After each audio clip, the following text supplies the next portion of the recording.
Assalamualaikum warahmatullahi wabarakatuh. Waalaikumsalam warahmatullahi wabarakatuh. Kami dari kelompok 4 hari ini akan mempresentasikan tentang sejarah pahlawan Diponegoro dan Perang Jawa. Profil Pangeran Diponegoro. Pangeran Diponegoro lahir sebagai Bendara Raden Mas Mustahar, kemudian Bendara Raden Mas Antawirya, 11 November 1785, 8 Januari 1825. Adalah seorang pangeran Jawa yang menentang pemerintahan kolonial Belanda. Putra sulung Hamengkubuwono III ini memegang peranan penting dalam Perang Jawa tahun 1825 hingga 1830. Setelah kalah dan tertangkap, ia diasingkan ke Makassar dan meninggal di sana pada usia 69 tahun.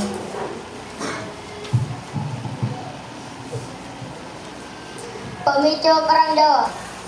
Campur tangan Belanda dalam urusan internal keraton Yogyakarta, penindasan dan eksploitasi rakyat melalui pajak dan kerja paksa serta penghinaan terhadap adat dan agama yang memuncak.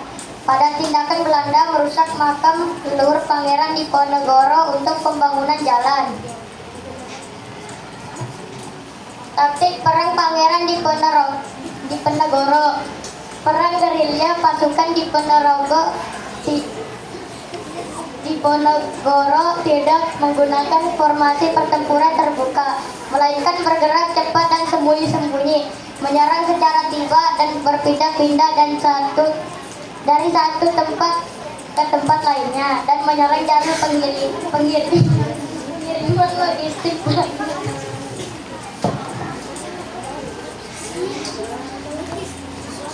Taktik Belanda selama Perang Jawa.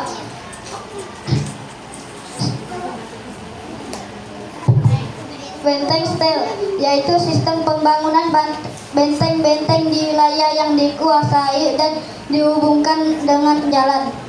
Untuk mempersempit ruang gerak pasukan Pangeran Diponegoro yang menggunakan taktik gerilya. Strategi ini yang dicetuskan oleh Jenderal de Kock juga didukung oleh pasukan gerak cepat, penugasan mata-mata dan upaya diplomasi untuk memecah belah perlawanan pasukan Diponegoro. Lokasi markas Belanda semasa Perang Jawa. Magelang, tempat perundingan penangkapan Diponegoro, dan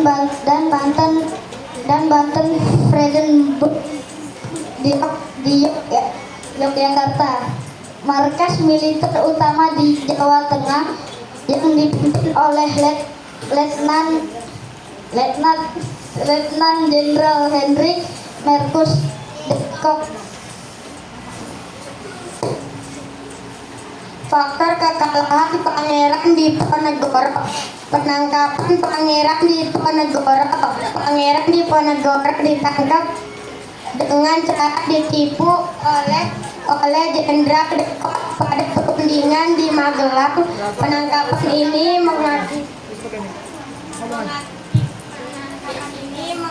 mengakibatkan hilangnya pemimpin utama dan menghentikan perlawanan secara efektif, kelemahan logistik dan persenjataan. Meskipun Pangeran Diponegoro menggunakan taktik gerilya, pasukannya mengalami kesulitan dalam memenuhi kebutuhan logistik dan persenjataan, terutama di tahun-tahun terakhir perang. Hal ini berbeda dengan Belanda yang memiliki persediaan yang lebih baik dan terjamin. Dampak kekalahan Perang Jawa bagi rakyat Jawa. Perang ini menyebabkan tewasnya sekitar 200 jiwa penduduk Jawa, termasuk petani, pejuang, dan warga sipil. Penderitaan ekonomi. Belanda membebankan berbagai pajak dan sistem tanam paksa. kultur Kurspensel untuk menutupi biaya perang. Kesimpulan, perang ini menjadi salah satu perlawanan terbesar yang pernah dilakukan melawan Belanda di Nusantara, mengakibatkan korban jiwa yang sangat besar, mencapai sekitar 200.000 jiwa di pihak rakyat dan ribuan tentara Belanda. Meskipun berakhir dengan kekalahan dan penangkapan Pangeran Diponegoro, perang ini menjadi simbol dan inspirasi bagi perlawanan terhadap penjajahan di masa depan. Silakan. Bagi teman-teman yang mau bertanya. Silakan bagi yang mau bertanya. Ayo, silakan. Ya, silakan berdiri disebutkan kelompok berapa, namanya siapa ya.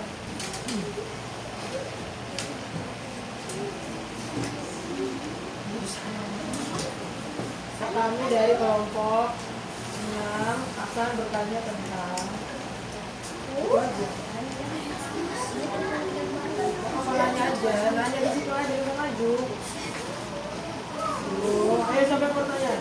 Bertanya gini, kami berdiri, kami dari kelompok, nama saya Najwa, misalnya kami dari kelompok 5 akan bertanya tentang apa yang bertanyakan dari penjelasan kelompok berapa, kelompok berapa? Jadi kelompok berapa? Kelompok 4. Ayo jangan lama-lama karena waktu yuk.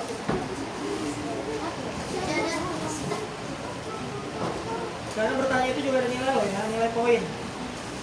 Jadi ada pertanyaan, berarti ada poin untuk individu, tapi bukan untuk kelompok, tapi individu. Nggak usah. Nanti kalian bertanya saat menit presentasi. Ayo ada yang mau bertanya? Kalau nggak ada yang ingin bertanya, Ibu anggap berarti pertanyaan habis ya.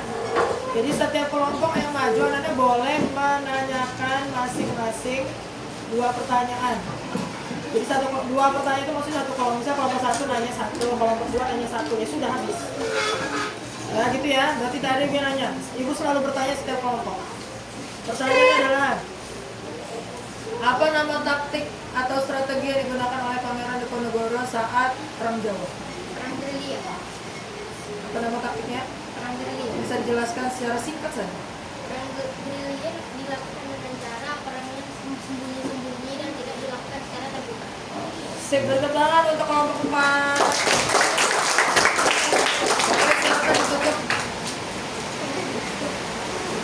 Demikian, buka tutup laptopnya. Demikian. Sekian dan satu lagi dari kelompok 4. Wassalamualaikum warahmatullahi wabarakatuh. Waalaikumsalam. Bertepuk tangan. 8 menit.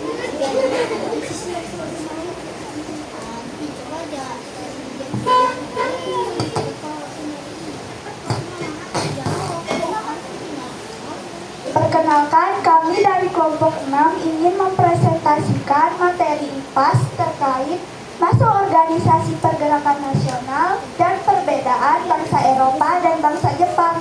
Coba disebutkan nama kelompoknya. Nama kelompoknya Adelia, Najwa, Karina, Rajiba. Masuk organisasi pergerakan nasional adalah pada masa penjajahan, kehidupan rakyat Indonesia sangat menderita. Rakyat Indonesia mengalami beragam penderitaan dan ingin terbebas dari penindasan serta penjajahan, yakni dengan cara melakukan berbagai perlawanan. Cara yang dilakukan, rakyat Indonesia masih mengatasnamakan daerahnya masing-masing, sehingga belum ada rasa persatuan dan kesatuan atas nama bangsa Indonesia. Hal ini menyebabkan gagalnya bangsa Indonesia mengusir para penjajah. Dengan pengalaman tersebut, kaum terpelajar ingin berjuang dengan cara yang lebih modern, yaitu menggunakan kekuatan organisasi. Munculnya organisasi-organisasi tersebut menandai lahirnya masa pergerakan nasional. Pada masa awal pergerakan, lahirnya organisasi-organisasi pergerakan seperti Budi Utomo, Sarekat Dagang Islam, Muhammadiyah, dan Indische Party. Selanjutnya, organisasi pergerakan berkembang silam. Masa awal radikal yang menghasilkan organisasi seperti Perhimpunan Indonesia (PI) dan Partai Komunis Indonesia (PKI). Masa selanjutnya yaitu masa moderat dengan bersedia bekerja sama dengan pemerintah Hindia Belanda.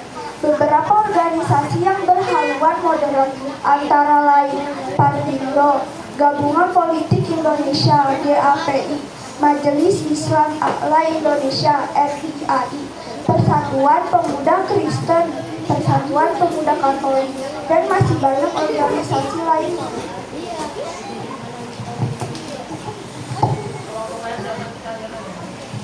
Faktor penyebab lahirnya pergerakan nasional.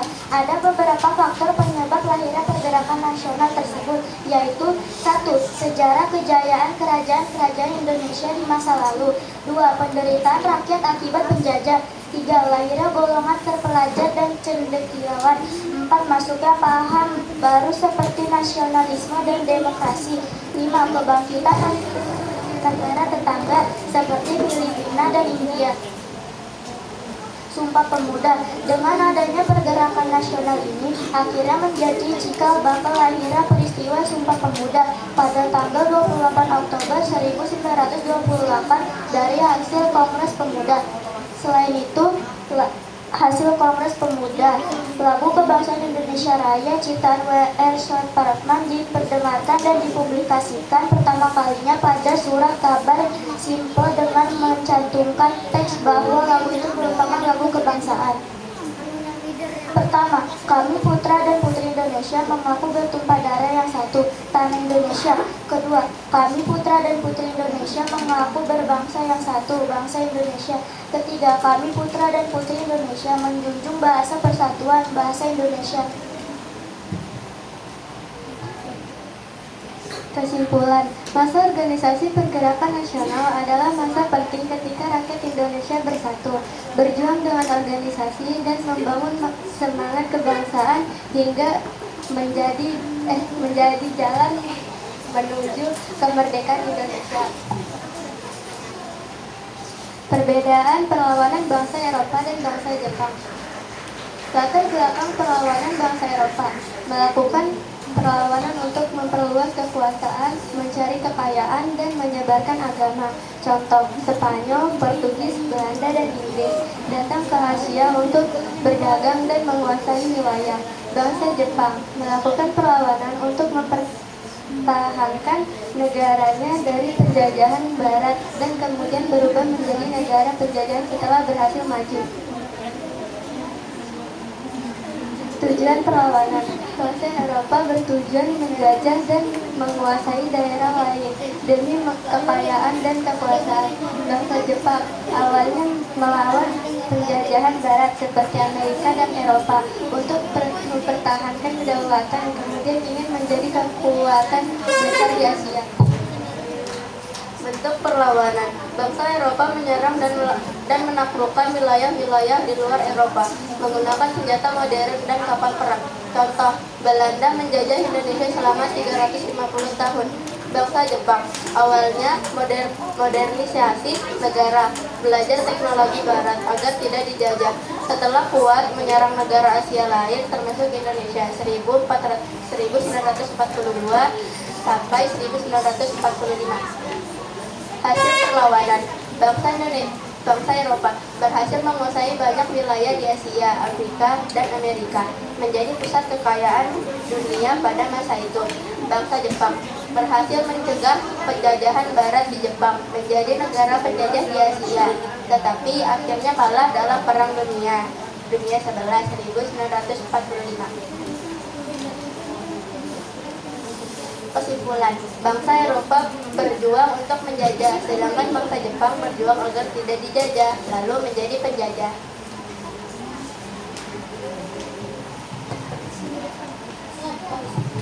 Itulah presentasi materi terkait masa organisasi pergerakan nasional dan perbedaan bangsa Eropa dan bangsa Jepang yang dijelaskan oleh kelompok 6. Jika ada cara penyampaian yang kurang dimengerti dan kata-kata yang kurang berkenan, mohon dimaafkan. Kami dari kelompok 6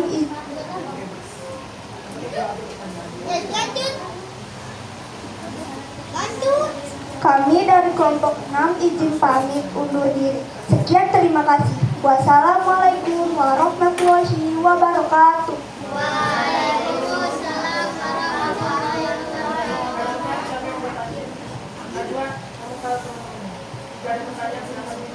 Jika ada pertanyaan, silakan dipertanyakan. Ya, silakan kelompok dulu baru nanti bertanya. Kelompok berapa yang mau bertanya silakan. Ya, Ova. Sebutkan nama dan kelompok berapa ya Pak. Berdiri Pak.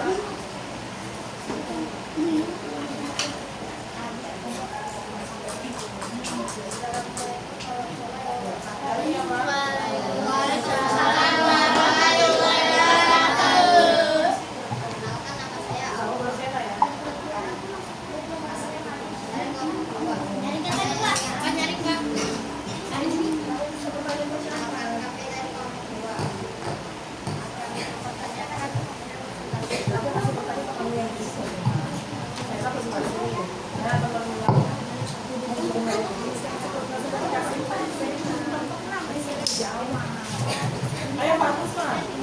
Perkenalkan, kami dari kelompok 2 ini mempertanyakan hasil presentasi kelompok 6. Apa bunyi Sumpah Pemuda yang pertama? Ya, silakan dijawab boleh. Siapa yang menjawab? Apa bunyi Sumpah Pemuda yang pertama. Sumpah Pemuda poin yang pertama? Siapa yang bikin kesalahan?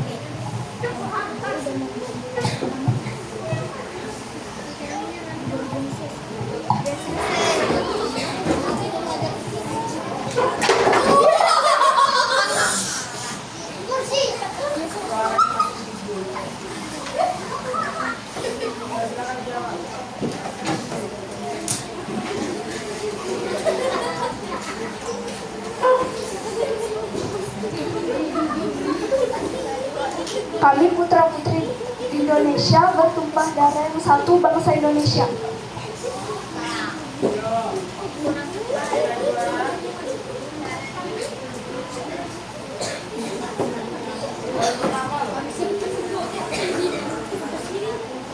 Siapa Pak? Najwa, tulis slide-nya.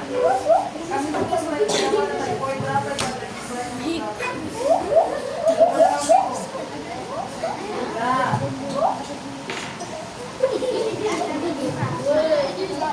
Ya, silakan baca jawabannya benar.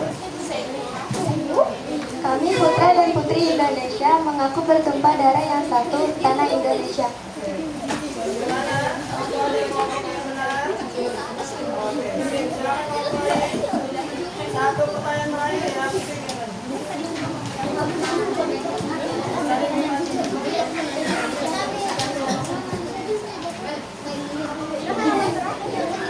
Dulu, orang udah dulu apa ya? Kalau nggak ada yang tanya, duduk sudah di mana? Kamu yakin ada yang nanya? Tidak. Dulu, nggak ada yang nanya. Cuma satu kelompok aja bukan ini. Ada, ada yang mau tanya. Oke, untuk kelompok Najwa, kelompok berapa Najwa? Kelompok 6. Pertanyaan sederhana aja. Organisasi pergerakan Budi Utomo. Ada dijelaskan kan? Berdiri tanggal berapa? Sebenarnya ada didirikan dan dibentuk tanggal berapa?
didirikan pada tanggal 20 Mei 1908.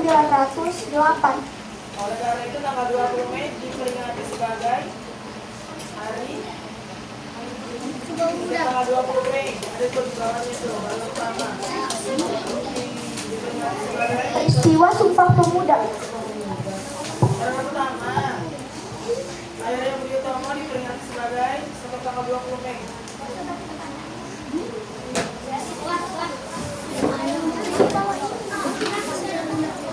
Diperingati sebagai Hari Kebangkitan Nasional Bangsa Indonesia. Sebagai Hari Kebangkitan Nasional. Ada pertanyaan? Tidak. Oke, kita bertepuk tangan untuk menonton.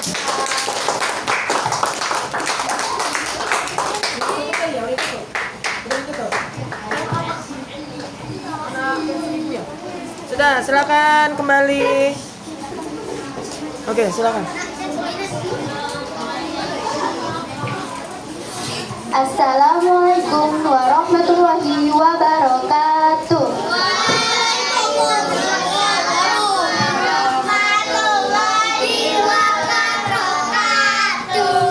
Kami dari kelompok 1, yaitu saya Rasya Dinda, Akila Nurhuda, Sabina Kaila Zara, dan Ahmad Zaidan, akan menjelaskan tentang kedatangan bangsa Portugis dan Spanyol. Sebelum itu, mari kita membaca tujuan pembelajaran terlebih dahulu. 1. Peserta didik dapat memahami sejarah Indonesia, termasuk tokoh-tokoh dan masa-masanya, serta menghubungkan dengan kondisi kehidupan saat ini. Kedua, peserta didik dapat menceritakan kembali bagaimana perjuangan bangsa Indonesia melawan imperialisme dan meraih kemerdekaan. Ketiga, peserta didik dapat merefleksikan semangat menerangi perjuangan dan sikap-sikap pahlawan yang diterapkan dalam tindakan nyata sehari-hari. Kedatangan bangsa Portugis dan Indonesia. Bangsa Portugis adalah bangsa Eropa pertama berhasil sampai di Kepulauan Nusantara. Mereka ingin mengendalikan perdagangan rempah-rempah dan menyebarkan agama Katolik pada abad ke-16. Portugis pertama kali tiba di Indonesia melalui India dan Malaka. Proses kedatangan bangsa Portugis ke Indonesia. Awalnya pada tahun 1487, Portugis mengelilingi Tanjung Harapan dan masuk ke Samudra Hindia. Pelayaran berlanjut pada tahun 1498 di Calicut dan Goa di India. Pada tahun 1511, Portugis sampai di Malaka. Setelah mengikuti pedagang Islam ke Nusantara, Portugis awalnya mencoba berdagang dengan kerajaan Sunda di Parahyangan pada tahun 1512.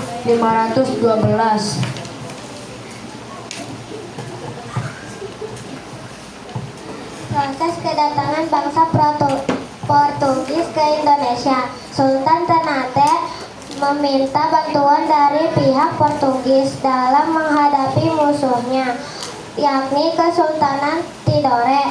Pada tahun 1522, Portugis memberikan bantuan dengan mendirikan benteng Saint John. Namun, pengaruh Portugis menciptakan ketidakpuasan di kalangan rakyat Ternate karena mereka dipaksa menjual rempah-rempah dengan harga yang rendah. Proses kedatangan bangsa Portugis ke Indonesia. Hal ini memicu pemberontakan di kalangan rakyat Ternate karena Portugis mengendalikan perdagangan rempah-rempah.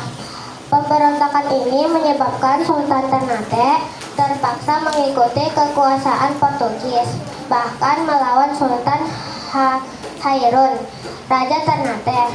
Portugis akhirnya menguasai Kepulauan Maluku selama sekitar 100 tahun, dari tahun 1512 hingga 1616.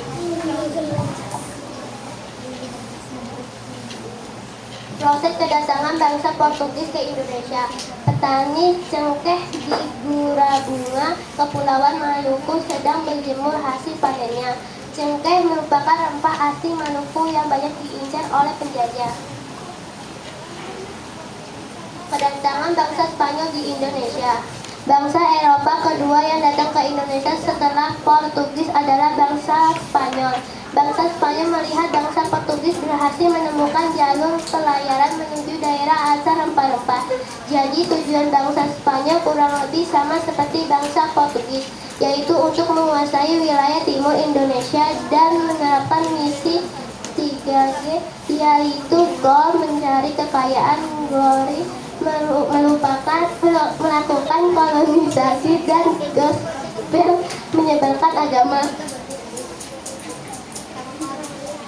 Kronologi kedatangan bangsa Spanyol di Indonesia. Ferdinand Magellan adalah seorang pelayar. Ia memulai perjalanannya melintas Samudra Atlantik, lalu ke ujung selatan benua Amerika dan melalui Selat Magellan. Dari sana ia melintas Samudra Pasifik menuju ke Kepulauan Filipina. Pada tahun 1521 di Filipina, Magellan terlibat dengan perang antar kerajaan dan akhirnya wafat, namun pelayaran tidak berhenti. Di bawah pimpinan Sebastian Elcano, perjalanan terus dilakukan hingga kembali ke Spanyol pada tahun 1520. Pada tahun yang sama, dua kapal Spanyol mencapai Maluku. Saat itu ada persaingan antara kerajaan Ternate dan Tidore. Spanyol mendukung Tidore sedangkan Ternate didukung oleh Portugis. Raja Tidore menyambut baik kedatangan Spanyol dan menjadikannya sekutu. Seiring berjalannya waktu, penduduk Ternate dan Tidore menyadari bahwa kedatangan kedua bangsa Eropa ini merugikan mereka. Oleh karena itu, mereka mulai melawan dan berusaha mengusir bangsa-bangsa asing tersebut dari wilayah mereka. Kesimpulannya yaitu, Indonesia kaya akan rempah-rempah yang menarik bangsa Eropa, yang kemudian berujung pada penjajahan untuk menguasai kekayaan tersebut. Sementara Indonesia harus belajar dari sejarah untuk menjaga kedaulatan dan tidak mengulangi kesalahan yang sama di masa depan. Silakan bila ingin ada yang bertanya. Silakan satu orang aja bang. Kelompok siapanya? Siti beda kelompok sama Aisyah? Beda. Satu kelompok Aisyah dulu. Oke, silakan. Sebutkan nama. Nama saya Raisya Davina Sekali Putri dari kelompok 7 ingin bertanya, apa tujuan bangsa Spanyol datang ke Indonesia? Tujuan Spanyol ke Indonesia. Tujuan bangsa Spanyol kurang lebih sama seperti bangsa Portugis, yaitu untuk menguasai wilayah timur Indonesia. Tak hanya berdagang, bangsa Spanyol juga menerapkan misi 3G di daerah yang dikunjunginya, yaitu Go, mencari kekayaan, Glory, melakukan kolonisasi, dan Gospel, menyebarkan agama. Bagaimana? Betul? Lanjut. Kelompok Siti. Sebutkan dulu nama dan kelompok.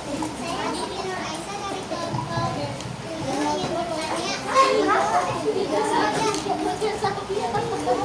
lupa jelaskan.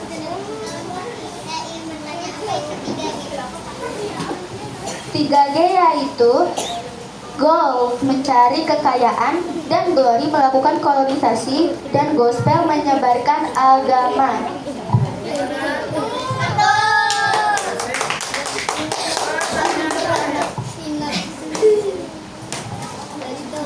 Pertanyaan terakhir tentang Portugis ya.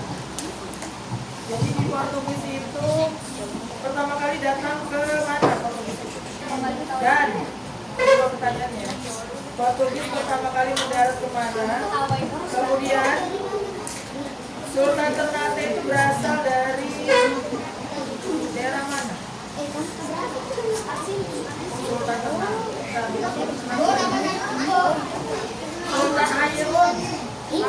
Sultan Ayyub berasal dari atau raja dari daerah Bismillahirrahmanirrahim. Portugis pertama kali tiba di Indonesia melalui India dan Malaka. Awalnya pada tahun 1487, Portugis mengelilingi Tanjung Harapan dan masuk ke Samudra Hindia. Sudah, lanjut ke pertanyaan kedua. Sultan Ayyub itu dari kerajaan.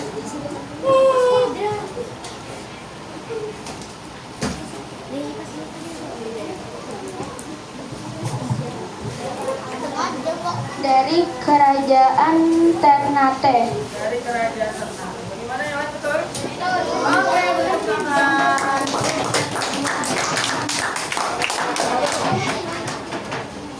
Tutup demikian. Demikian penjelasan kami dari kelompok 1. Assalamualaikum warahmatullahi wabarakatuh.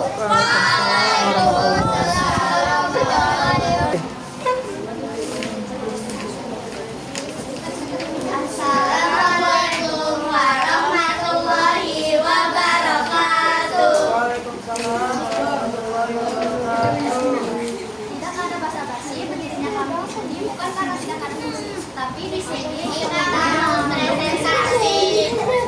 Sip. Ada dua topik dari presentasi. Pakai mic, pakai mic, Mas. Sudah, nggak bisa.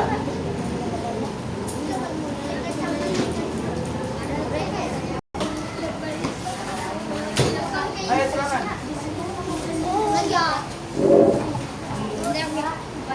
Assalamualaikum warahmatullahi wabarakatuh.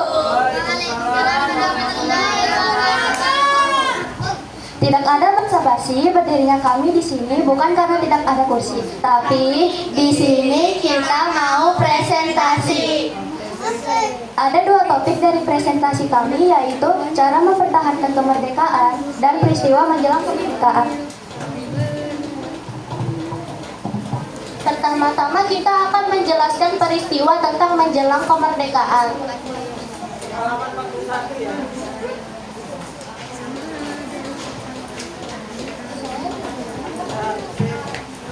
Siap. Pada 7 dan 9 Agustus 1945, Amerika Serikat menjatuhkan bom atom di kota Hiroshima dan Nagasaki. Akibatnya pada 10 Agustus 1945, Jepang mengajakkan permintaan damai kepada Sekat. Namun, Sekutu hanya mau berdamai jika Jepang menyerah tanpa syarat, akhirnya kepada Sekutu.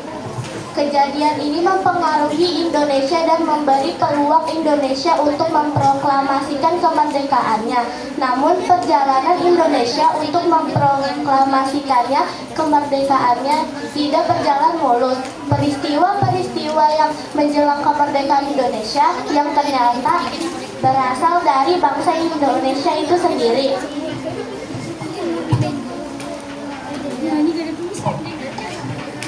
Golongan tua seperti IR Soekarno, DSS Mohatta, MR Ahmad Soebarjo, Ki Hajar Dewantara, KH Mas Mansur mengambil strategi kiosasi atau bersedia bekerja sama dengan pemerintah Jepang. Mereka sangat berhati-hati dalam menjawab berita tentang kemenangan Sekutu.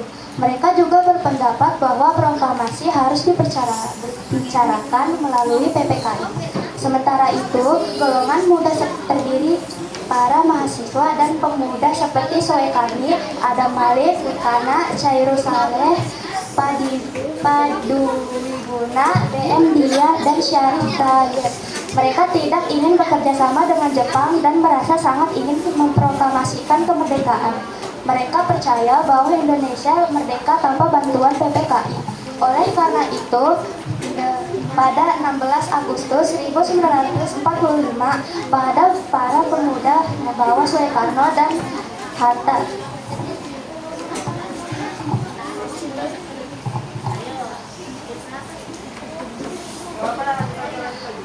Rengaseng Denglok agar tidak terpengaruh oleh tekanan dan pengaruh Jepang. Setelah kembali dari Rengaseng Denglok, Soekarno, Hatta dan Ahmad Subayo merumuskan naskah operasi ilmu pelaksana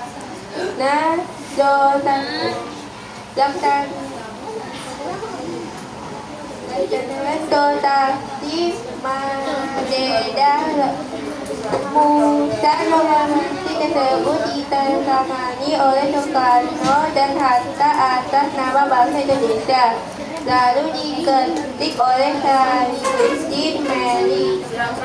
Proklamasi kemerdekaan pun terjadi pada hari Jumat 17 Agustus 1945 pukul 10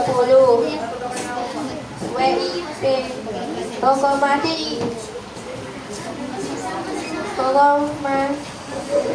Proklamasi dibacakan Imam I.R. Soekarno yakni di Jalan Perdagangan Timur nomor 56 Jakarta Pusat.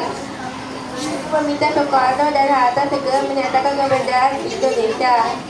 Awalnya Soekarno dan Hatta menolak, namun dengan pendekatan yang lembut dan tinggi, akhirnya Soekarno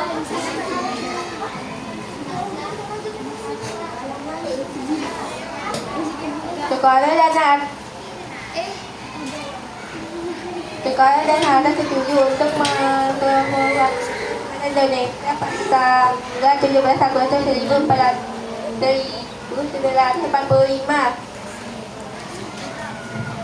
Dari penjelasan kita tadi, apakah ada pertanyaan?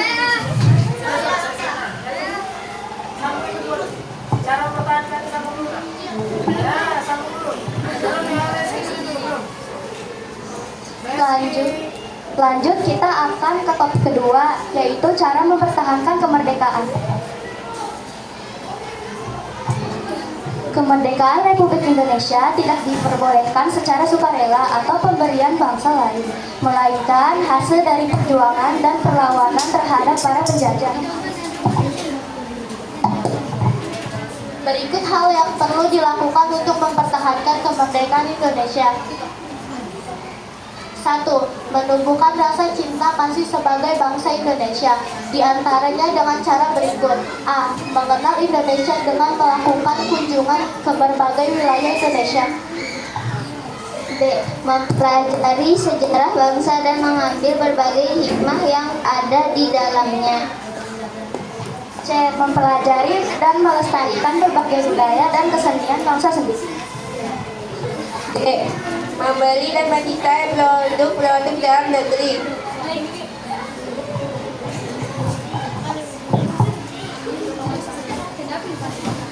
Menjaga persatuan dan kesatuan diantaranya dengan cara berikut. A. Menghargai keberagaman bangsa Indonesia dengan tidak membeda-bedakan suku bangsa, ras, dan agama. B. Menyelesaikan konflik yang terjadi dengan musyawarah dan mufakat. 3. Menjadi bangsa Indonesia sebagai negara maju, diantaranya dengan cara berikut. A.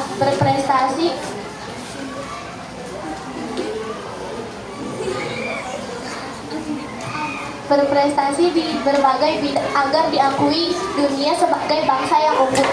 Belajar dengan giat menjadi penerus bangsa yang bisa diandalkan untuk kemajuan bangsa. C. Meningkatkan kualitas produk-produk Indonesia agar tidak kalah dengan produk luar negeri, sehingga produk Indonesia bisa menguasai dalam dan luar negeri.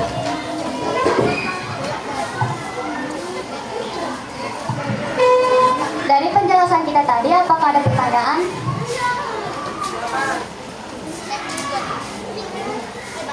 Mau kemana dulu ini? Sini, Bu.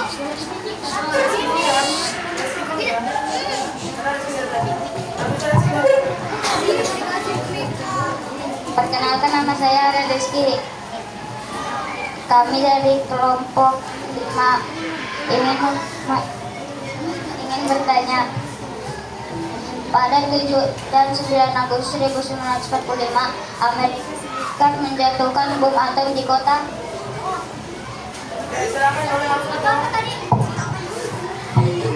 Pada 7 dan 9 Agustus 1945, Amerika Serikat menjatuhkan bom atom di kota Nagasaki. Ada dua. Kota Hiroshima dan Nagasaki.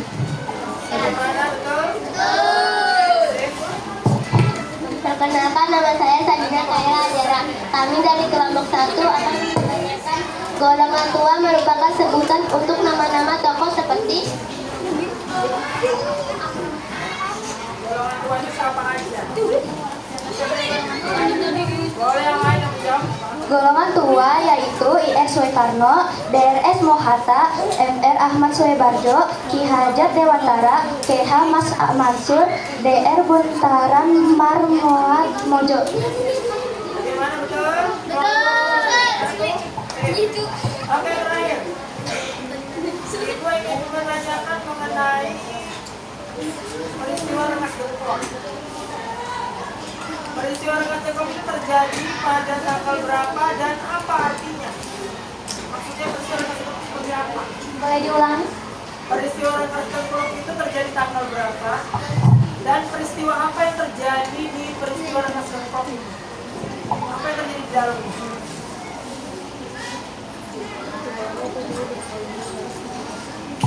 Peristiwa Rengas Dengklok ada di 42. 42. Di halaman 42. Siapa mau bantuin? Raisa sama ke sana. Siapa nanti bantu ke sana cari.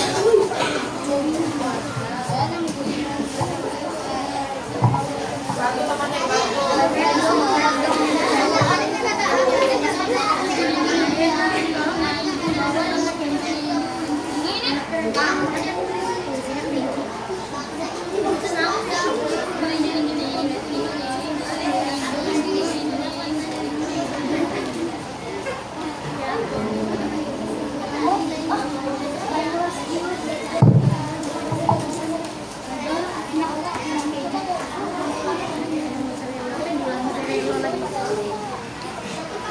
Ya, sudah. Tanggal berapa dan peristiwa apa itu? Pada 16 Agustus 1945,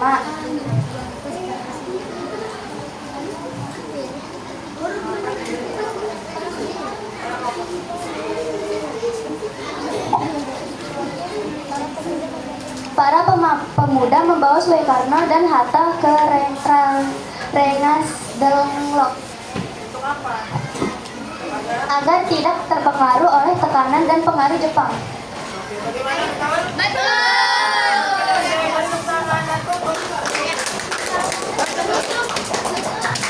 Penutupnya dibaca. Kemerdekaan Indonesia adalah hasil dari perjuangan dan panjang pengorbanan banyak pahlawan. Momen ini tidak hanya penting secara historis, tetapi juga sebagai pengingat akan nilai-nilai persatuan, kebebasan, dan keadilan. Generasi penerus-penerus terus menghargai dan menjaga warisan ini dengan membangun Indonesia dan lebih baik dan adil. Mari kita jaga semangat perjuangan dan cinta tanah air dalam setiap langkah kita. Oke, beri tepuk tangan. Oke, silakan duduk. Assalamualaikum warahmatullahi wabarakatuh.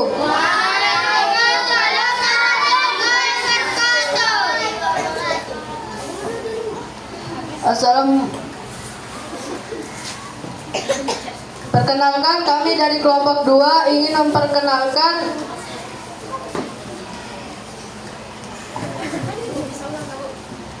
Apaan saja? Ingin mempresentasikan. Perkenalkan, kami dari kelompok 2 ingin mempresentasikan sejarah kedatangan Belanda ke Indonesia. Nama kelompoknya sebutkan dulu kelompoknya. Nama kelompok yang pertama saya, Pawas. Yang kedua di samping saya, Aufa. Yang ketiga di samping sebelah kanan saya, Krisna. Dan yang keempat adalah Noval. Tanpa berlama-lama, kita langsung ke intinya saja. Yang pertama, aturan kultur sel-sel, tanam paksa. Pemerintah Belanda membuat aturan ini untuk menutupi kerugian besar karena berperang dengan Jawa yang dipimpin oleh Pangeran Diponegoro, dan pemerintah Belanda berlaku sewenang-wenangnya seperti 1/5 tanah warga harus ditanam tanaman yang wajib. Yang kedua, kedua ada VOC atau Verenigde Oost-Indische Compagnie, dibentuk pada tahun 1602, yang merupakan perusahaan dagang Hindia Timur dan berkantor pusat di Amsterdam, Belanda. Nah, meskipun perusahaan dagang, namun VOC dapat memiliki beberapa kewenangan istimewa, yaitu melakukan penambangan tanaman rempah-rempah milik rakyat dan memberikan hukuman pada rakyat Indonesia apabila melanggar aturan monopoli tersebut. VOC dapat mengeluarkan mata uang sendiri, membentuk dan memiliki angkatan perang sendiri.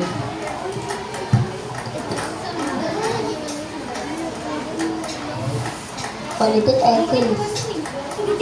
Politik etis timbul atas pemikiran sebagian masyarakat Belanda yang menganggap bahwa Belanda telah berhutang budi pada rakyat Indonesia. Oleh karena itu, Belanda perlu memberikan peningkatan kesejahteraan pada rakyat Indonesia. Politik etis digagas oleh Conrad Theodore dan De Venter. Politik ini dijalankan pada tahun 1890. Etis India Company. East India Company dibentuk pada tahun 1600, yaitu perusahaan dagang Inggris. Inggris membentuk ini di perjalanan ke India. Di India, perusahaan ini sudah terbentuk, yaitu perusahaan perdagangan rempah-rempah dan disebut East India Company. Mungkin dari materi kelompok 2 mungkin sekian dari sini. Adakah teman-teman yang mau bertanya? Silakan. Yang ada di slide. Kalau bisa ada di slide, jadi jangan. Kalau ada di buku, yang penting jangan jauh-jauh keluar. Kuadrannya disiapin, buku slide disiapin. Perkenalkan, saya kelompok 6 ini tentang sejarah kedatangan bangsa Belanda. Buka ya, kedatangan bangsa Belanda ya. Bawas. Kedatangan bangsa Belanda. Bangsa Belanda.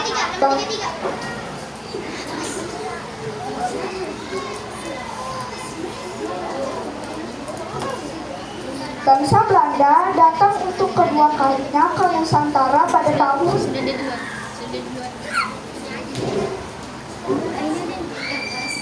Silakan dijawab.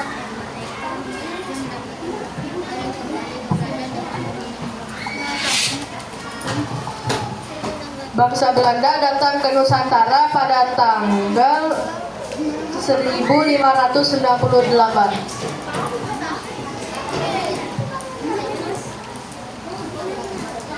Coba dibaca betul-betul. Dibaca betul-betul. Halaman 33 itu dibaca. Bangsa Belanda datang kedua kalinya ke Nusantara pada tahun 1598. Mereka tiba di Maluku pada Maret 1599. Oke, bagaimana? Oke, sip. Terakhir pertanyaan untuk kelompok dua ya. Davi, oke, silakan.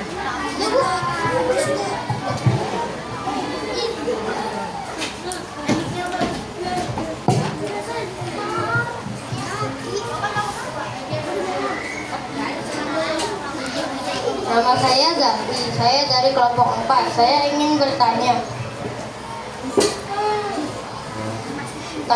tahun berapa kedatangan ketiga bangsa Belanda ke Indonesia?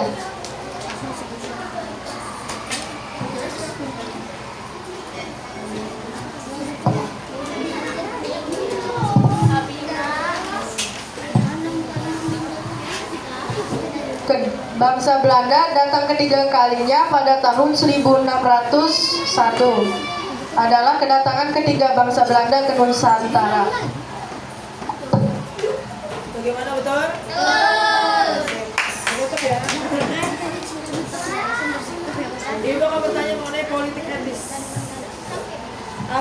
belakang timbulnya politik etis. Politik etis timbul karena apa? Tadi di slide ada kan? Politik etis timbul atas pemikiran sebagian masyarakat Belanda yang menganggap bahwa Belanda telah berhutang budi pada rakyat Indonesia. Terus Oleh karena itu, bangsa Belanda perlu memberikan peningkatan kesejahteraan pada rakyat Indonesia. oke, sip. Bagaimana sudah tutup habis ya? Dari kemudian untuk kelompok 2. Mungkin sekian dari kelompok 2. Terima kasih. Wassalamualaikum warahmatullahi wabarakatuh.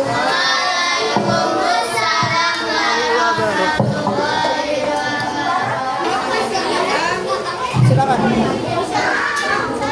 Assalamualaikum warahmatullahi wabarakatuh.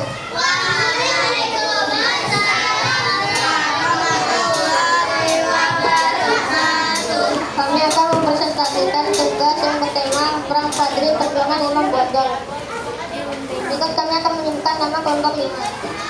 Prabu, 2. Arya, 3. Isom.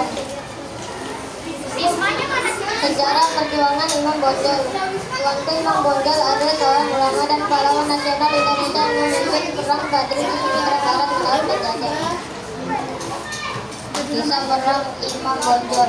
Perjuangan tuanku Imam Bonjol adalah pimpinan dalam perang Badri di Sumatera Barat yang dimulai dari konflik antara kaum Padri dan kaum adat tentang masalah agama. Kemudian berlanjut menjadi perlawanan melawan penjajah Belanda pada tahun 1821 dan berakhir dengan penangkapan peserta penggasingan beliau hingga akhir hayatnya pada tahun 1864. Latar belakang Perang Padri. Konflik keagamaan. Awalnya perang adalah perang saudara yang dipicu oleh perselisihan antar kaum Padri, permunian ajaran Islam, dan kaum adat yang masih mempertahankan adat.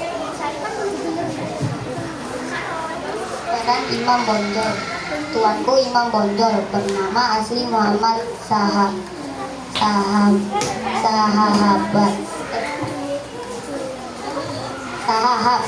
menjadi pemimpin kaum Padri setelah ditunjuk oleh Tuanku Nan Rince.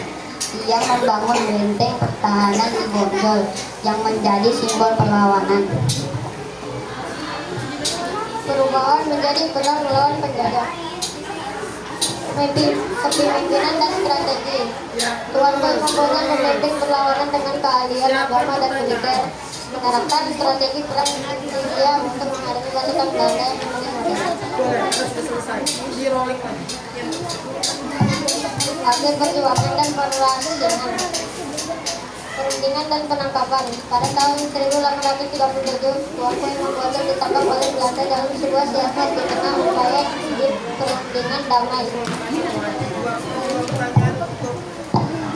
Wafat di pengasingan.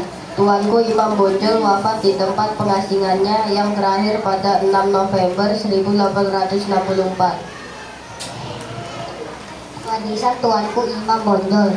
Naskah Tambo Tuanku Imam Bonjol yang diakui sebagai warisan ingatan dunia se-Asia Pasifik UNESCO.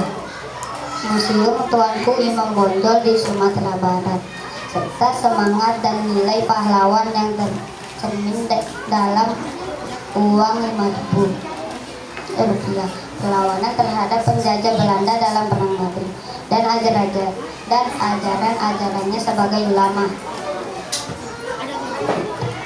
Sampai sini apakah ada pertanyaan?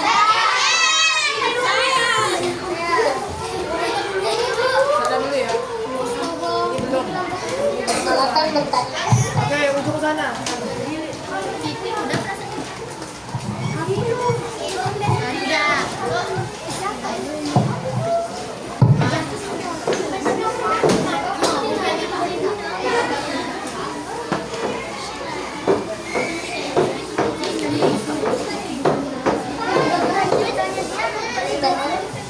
Perkenalkan, mau bertanya. Tuanku Imam Bonjol berhasil ditangkap pada tanggal dan tahun. Ada tanggal dan tahun berapa? Oke, tolong was. Tos di kelas.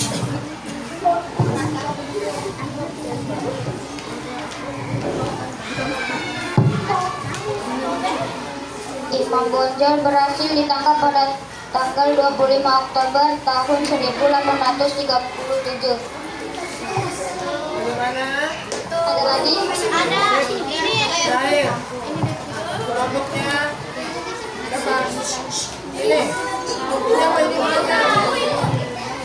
Tahu. Saya tanya, kelompok sana. Nanti bertanya ke kelompoknya ya.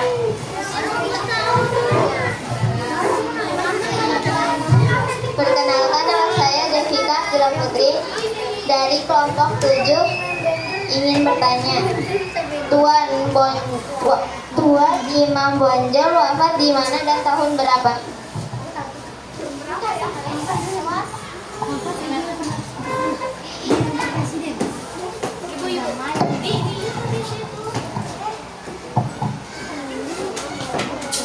Tuanku Imam Bonjol meninggal pada tahun 1864 dan dimakamkan di Kampung Pineleng, dekat kota Manado.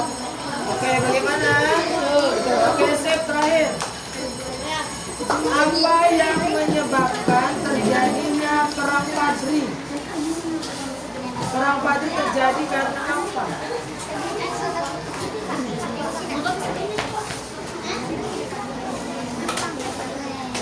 Ada di halaman 37. Berapa kelompok lagi nih, Mas? Sudah belum maju. Berapa kelompok lagi belum maju?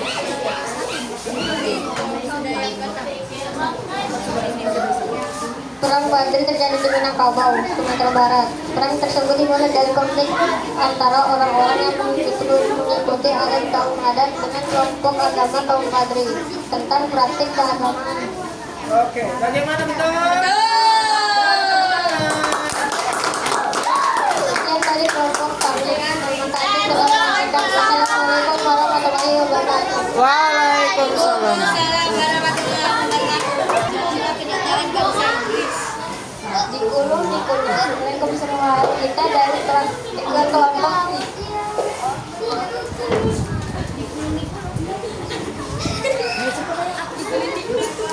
dikulung dikunyah. Assalamualaikum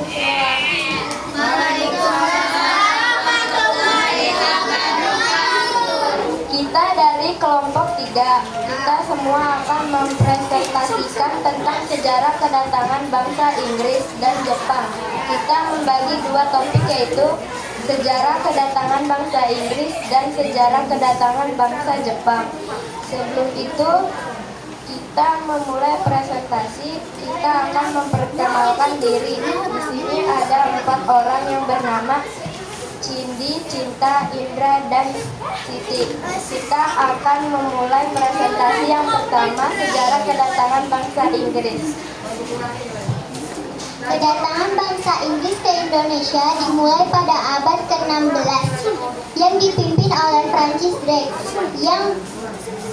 pada tahun 1579 di Maluku, dengan tujuan utama adalah perdagangan rempah-rempah karena harganya yang mahal di Eropa. Saat itu bangsa Belanda sudah menguasai Nusantara dan Inggris tidak mau membeli rempah-rempah dari Belanda karena Belanda dikuasai oleh Spanyol, musuh Inggris. Akhirnya Inggris membeli rempah-rempah dari Portugal.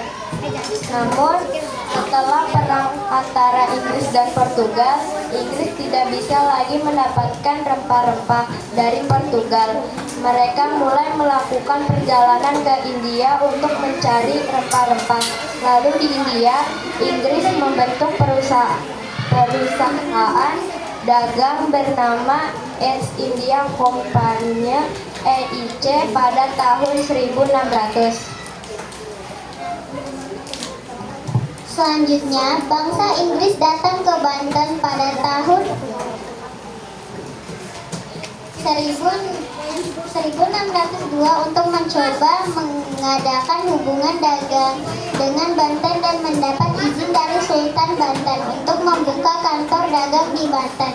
Dan mereka juga membuka di tempat lain seperti Ambon, Makassar, Jepara, dan Jayakarta pada tahun 1604. Namun dengan seiring berjalannya waktu, bangsa Inggris juga berkeinginan untuk menguasai wilayah Nusantara Indonesia dan perdagangan rempah-rempah. Dan topik kedua yaitu sejarah kedatangan bangsa Jepang.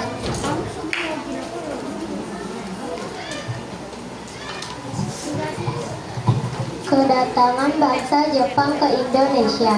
Bangsa Jepang datang ke Indonesia untuk menguasai sumber daya alam guna kepentingan Perang Dunia Kedua. Mereka datang ke Indonesia melalui Pulau Tarakan pada tahun 1942. Tepatnya pada tanggal 11 Januari 1942. Setelah itu bangsa Jepang juga memasuki wilayah-wilayah lain seperti Balikpapan, Pontianak, dan Samarinda. Bersama dengan itu Jepang juga datang ke Pulau Jawa melalui Banten dan Kerangan pada tahun 1942 hingga menguasai kota Batavia. Kedatangan Jepang berhasil mengusir Belanda yang pada saat itu juga menjajah Indonesia, akan tetapi kedatangan mereka justru membawa penderitaan bagi bangsa Indonesia. Kemudian pada tanggal 8 Maret 1942 Belanda menyerah tanpa syarat kepada Jepang. Kemudian Jepang mengaku sebagai saudara tua rakyat Indonesia dan mendorong gerakan 3A yang berarti Nippon, Cahaya Asia, Nippon Pelindung Asia, Nippon Pemimpin Asia, agar rakyat simpatik dan mendapat dukungan. Dan setelah Jepang menguasai Indonesia, Jepang melakukan 2 program, yaitu mengambil sumber daya alam dan membentuk organisasi militer dan semi militer. Jepang melakukan kerja paksa terhadap bangsa Indonesia yang disebut dengan Romusa, di mana rakyat dipaksa membangun fasilitas militer tanpa dibayar, seperti membangun kubu pertahanan, gudang bawah tanah, dan lapangan udara darurat. Romusa tidak hanya dikerahkan di Pulau Jawa, tetapi juga di Thailand, Myanmar, Filipina, dan Malaysia. Masa kependudukan Jepang di Indonesia berlangsung selama lebih kurang 3,5 tahun dan berakhir setelah Indonesia memproklamasikan kemerdekaannya pada tanggal 17 Agustus 1945.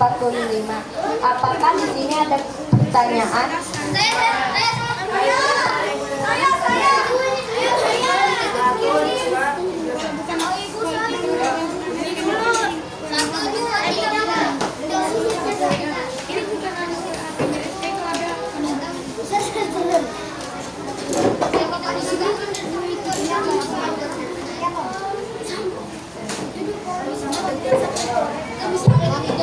Perkenalkan, saya Karina Bella Yudarti. Saya dari kelompok 6 ingin bertanya tentang sejarah kedatangan bangsa Inggris dan Jepang.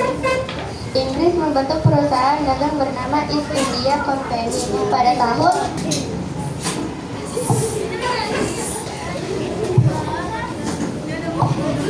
1600. Oke, saya lanjut.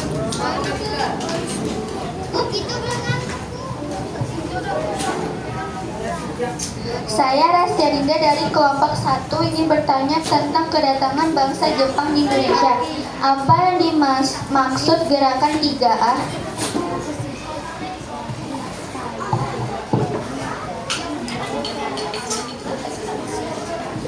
Nippon Cahaya Asia, Nippon Pelindung Asia, dan Nippon Pemimpin Asia agar rakyat simpati kepada mereka. Gimana betul?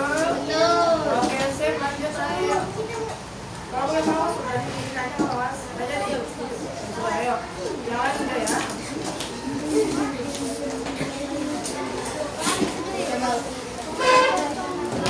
Perkenalkan, nama saya Fawas, saya dari kelompok 2. Ingin mempertanyakan tentang kedatangan bangsa Inggris. Kenapa bangsa Inggris tidak mau membeli rempah-rempah dari Belanda?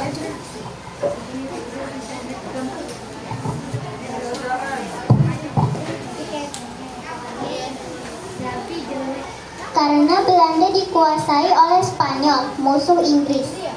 Bagaimana betul? Oke, sip, beri tepuk tangan. Oke, cukup sekian presentasi kita. Sebelum kita menutup presentasi ini, saya akan kasih pantun dulu. Jangan lupa cakepnya. Siang-siang pergi ke kota. Jangan lupa beli alpukat. Demikian presentasi kita, semoga bisa bermanfaat. Assalamualaikum warahmatullahi wabarakatuh. Terima kasih. Silakan istirahat dulu.